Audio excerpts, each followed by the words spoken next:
Hello everybody, welcome back to the channel. Happy Saturday. Today, again, we're going to have a you don't want to know story. This one is called Trial by Getting Wanked Off by Strangers. In medieval times, if you married someone and then found out they were an insufferable jerk on a par with Piers Morgan, there weren't many routes to divorce. You were stuck with him forevermore until one of you put the effort in and finally fucking died. There was, however, one way to get your marriage dissolved, and it was a doozy. But at the time, there was no bigger crime for a married couple than not banging. The Lord, who got quite annoyed if you went to Pound Town before the marriage office, was absolutely flabbergasted if, after getting married, you refused to really plough each other.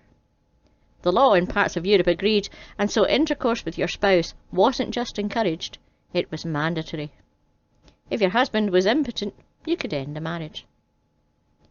Proving impotence to a court was even more humiliating than you're picturing in your sick, depraved mind. In England, sometime between December 1433 and February 1434, one William Barton went about proving he could get a boner. He was stripped down and had his dong inspected by physicians, lawyers, and a bunch of other random men and women who were up for it, and had been asked to come in as witnesses, sort of like how blood spatter analysts may be called in for a trial today, but for stiffies. About a dozen women and men testified that he did indeed have a magnum chopper, stating that he appeared sufficient to serve and to please any honest woman, and that it was larger than many of the men's own penises, which must be pleasing to have as a matter of legal record. However, the trials weren't over. As part of the legal proceedings, he was also about to get wanked off. The women made the same William remove his clothes down to his vest, sexy, and with cold hands they touched his yard. I told you it was big. Which, because of coldness and the women's excessive and rough touching, and yet still on account of embarrassment, the said yard withdrew into his body like a shy tortoise.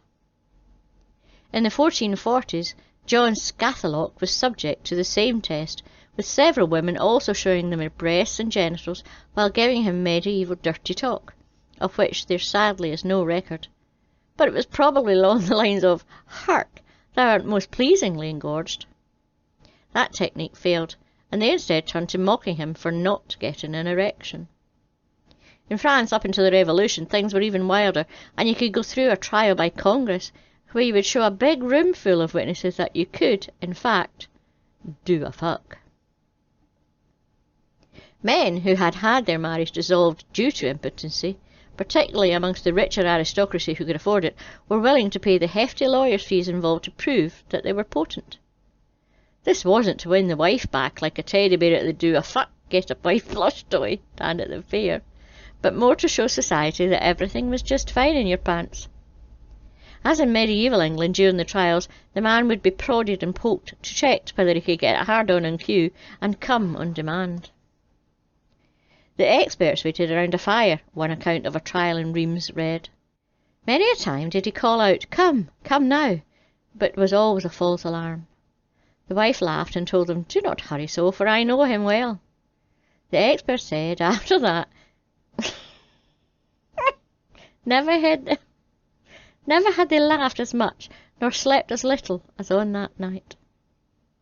In one particularly high-profile trial in 1659, Marquis de Lange was accused of being impotent, and demanded to have the right to prove he wasn't. In front of a jury of 15 people, including matrons, surgeons and physicians, he attempted unsuccessfully to have sex with his ex-wife, finally giving up after 2 hours, despite the clearly very romantic feel to the proceedings. He was mocked throughout France for this, despite not actually being impotent. He went on to have a second wife and 7 children. I'm not saying the test is inaccurate, but if I wanted to get a divorce, even if we had loads of sex, I'd fancy my chances that my husband wouldn't get a big old boner in front of a group of court-appointed strangers staring at his penis going, "He sure looks impotent to me. This looks like a man who cannot, for the life of him, get an erection." The end. Don't forget to like and subscribe and press the wee bell notification.